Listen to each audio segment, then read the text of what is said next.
ولبرات عزيزة رسول صلى الله عليه وسلم يروجي سواري سرابتا معاذ بن جبل بوما رسول صلى الله عليه وسلم طریقہ بیتا کہ یکیا چیزی بسے کارینی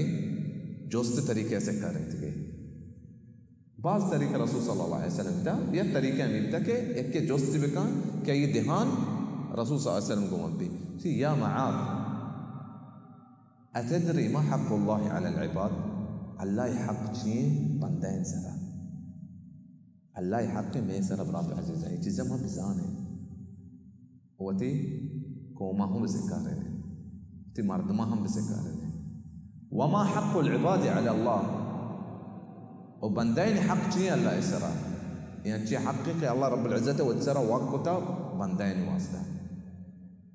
معاذ بن جبل فرمایتا الله ورسوله أعلم الله وهي رسول بهتر زانا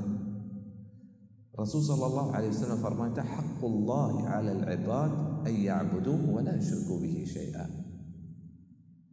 الله حق همشي بندين سرا كي عبادته بكنا ويقوما كسا شريدار مكنا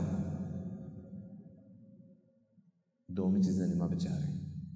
وما حق العباد وحق العباد على الله ألا يعذب من لا يشرك به شيئا ما حق الله يسرى الله وتسرى وقته يحق